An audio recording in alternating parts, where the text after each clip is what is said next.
Ladies and gentlemen, this is Fight Stance Flex.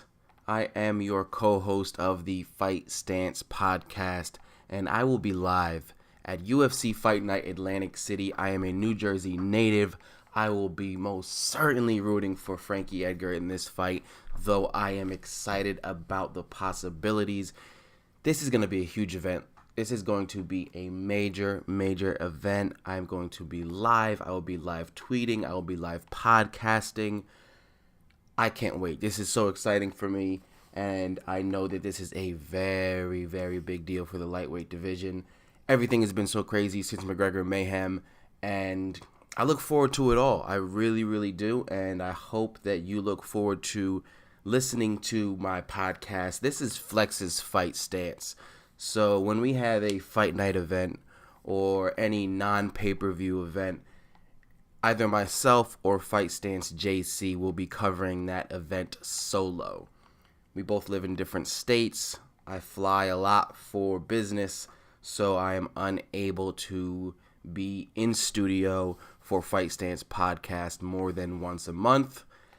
And this is what we're going to do from now on. We're going to record solo podcasts. We will have JC's Fight Stance for upcoming fight night events. And for UFC Atlantic City, we're going to have Fight Stance Flex doing Flex's Fight Stance. Of course. So look forward, stay tuned.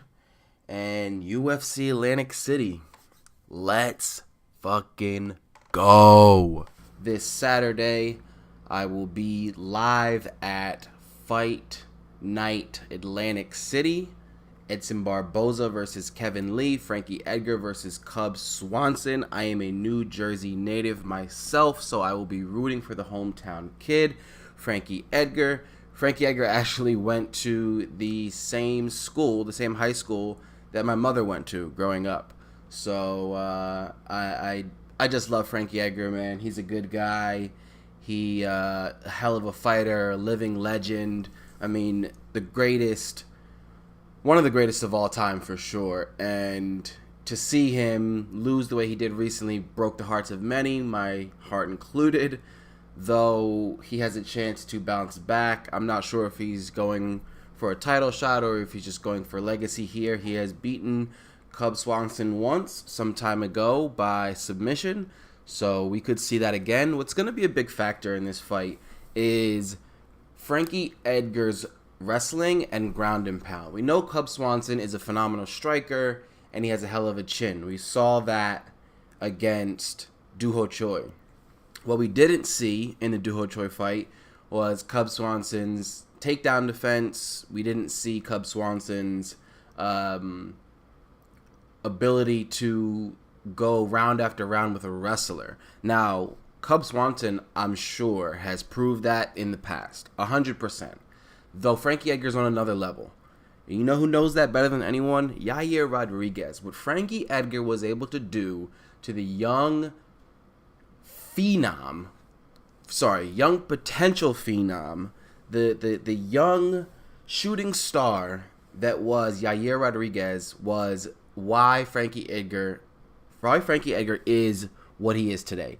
Frankie the Answer Edgar is one of the most dominant champions, one of the most and by champions, yes, he was a champion at one point, though I'm referring more so to his champion mindset. You know, he goes into every fight and he exerts the characteristics of a champion, and outside of the octagon, he acts more like a champion than most of the current champions today. You know, he's a role model. He is a phenomenal coach, father, husband, friend. From everyone who's ever spoken about him, I've never heard a negative connotation or a negative word uttered in regards to the man that is Frankie Edgar. So this is a huge test for him. Cub Swanson has gotten a lot better since their last fight, as has Frankie Edgar. Though, like I said, the big factor is going to be Frankie Edgar's ability to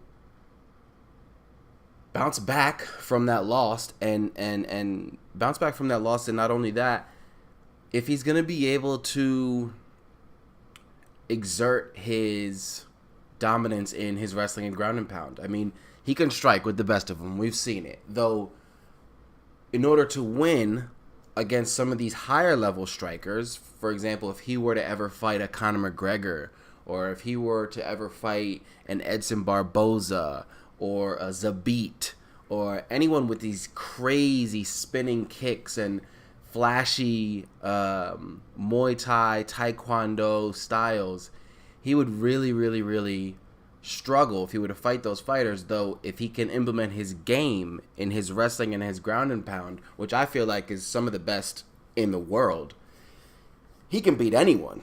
He can beat anyone in his weight class if he's able to implement his game. If he's stifled in that attempt, like he was against Ortega, it's a whole nother game. It's a whole nother game. So that fight I'm very interested in. And Kevin Lee, I'm not going to talk about all the prelims. I'm not going to talk about the undercard so much. I'm on a very tight schedule right now. I'm in LAX, or rather I'm in Los Angeles, maybe less than a mile away from LAX. Soon to be taking a flight out. So I don't have much time, though I do want to touch on Kevin Lee versus Edson Barboza. Both coming off of a loss.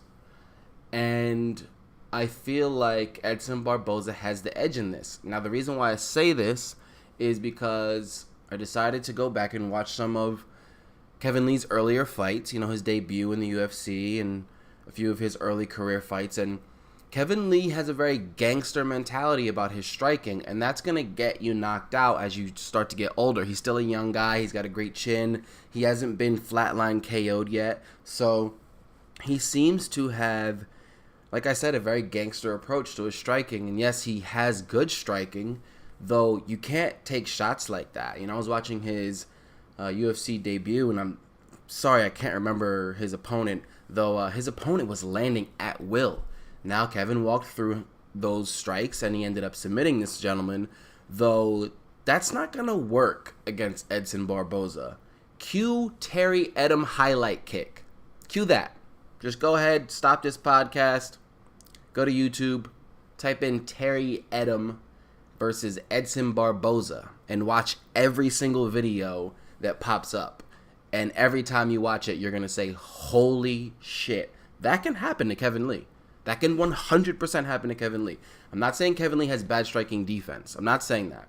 I'm saying that he seems to be more willing to take certain shots and force the takedown, knowing that he has good ground and pound and good submissions. I mean, he submitted Michael Chiesa, and yes, Michael Chiesa, you tapped. Sorry, you tapped. You were out. Pick one. Either you tapped or you were out. Your hands were going to tap. You meant to. You forgot to because you were getting choked out. Michael Chiesa lost that fight. People argue that all the time. I'm not about to argue it now. That's in the past. What's in the future is UFC Atlantic City. And, man, I 100% feel like Kevin Lee's striking defense is not going to be enough for Edson. People can talk about Khabib all day. Khabib is not human. Khabib is bear. Khabib is of another. He doesn't exist on this plane of mixed martial arts. He really doesn't. Not in regards to his grappling. His grappling is just, it's beyond top tier. I mean, the guy goes rounds with Daniel Cormier when Daniel Cormier is out of camp. Why is that a significant gesture? Why is that a significant thing to make note of? Daniel Cormier out of camp is sitting at around 235, 240. Khabib out of camp is sitting around 185. Khabib cuts a lot of weight. He might even be sitting at 190.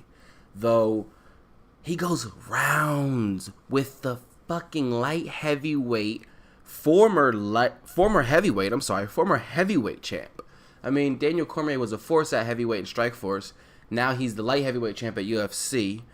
And ask Barnett how DC's wrestling is. Ask Gustafsson how DC's wrestling is. Ask Dan Henderson. You want to talk about YouTube highlights?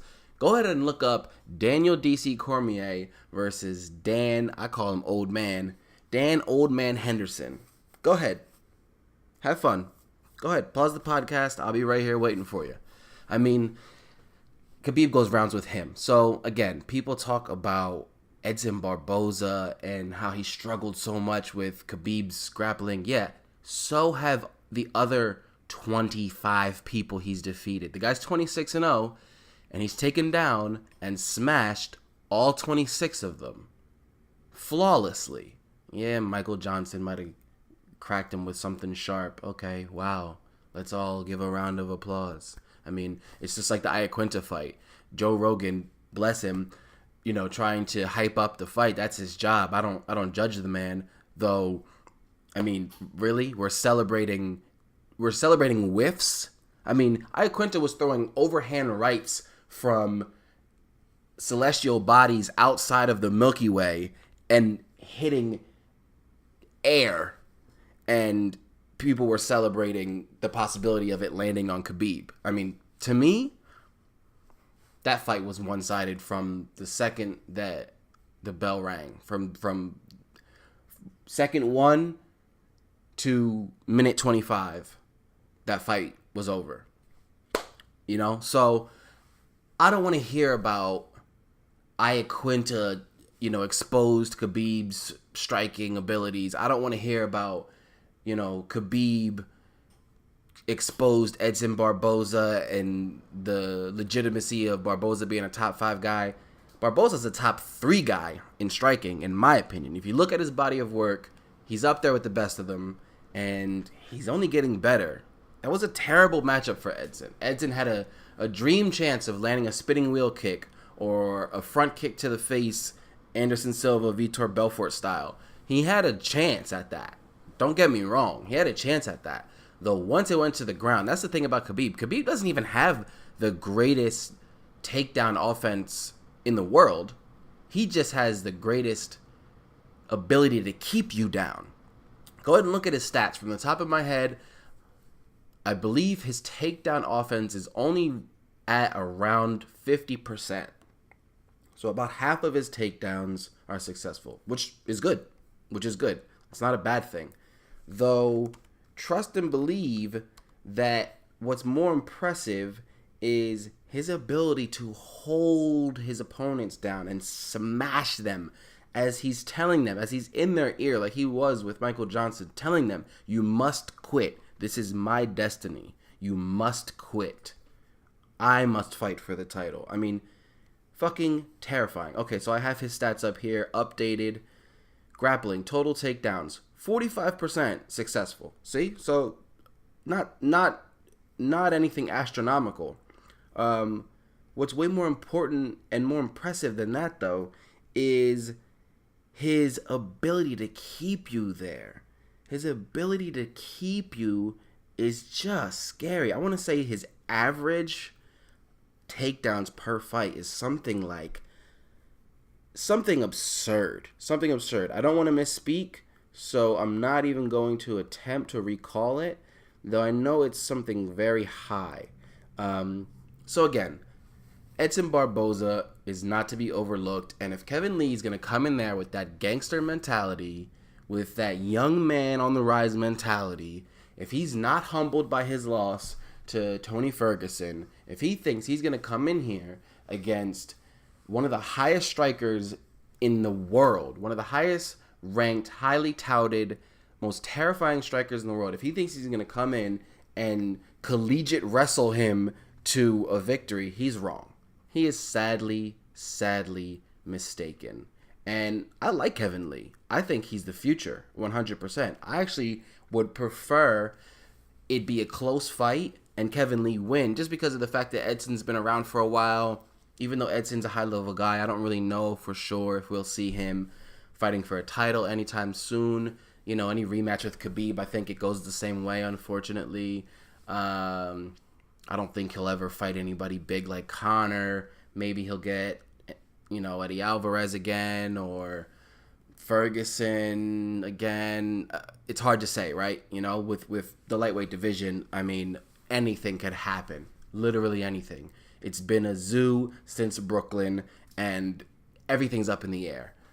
So I personally want to see Edson Barboza do well enough to continue to prove that he's a high-ranked guy, because I want to see him versus Ferguson again. I want to see him versus Alvarez again. I want to see him versus Poirier. Poirier, that's a whole other conversation for another time. We'll touch on him. Fight Stance JC and I, we will touch on him during our next podcast. We'll speak on the possibilities of him getting a title shot. And the future of the lightweight division is a much deeper conversation. Though for right now, for UFC Atlantic City, which again I will be live for, Fight Stance Flex. Follow myself, Fight Stance Flex, at Fight Stance Flex on Twitter. And my co-host, Fight Stance JC, at Fight Stance JC, also on Twitter. Make sure you follow our podcast, Fight Stance Pod. That's at Fight Stance POD on Twitter for all updates on our podcast. We will be posting for every major UFC event. UFC 224, we will be posting May 10th. Look out for that. And we will also be posting for any main events, for any fight night events that are non-pay-per-view. We will be posting and discussing the topics surrounding those events in our own solo podcasts we are calling Flex's Fight Stance and JC's Fight Stance. So look out for that. Again, Fight Stance Pod, Fight Stance JC, and Fight Stance Flex. Stay tuned.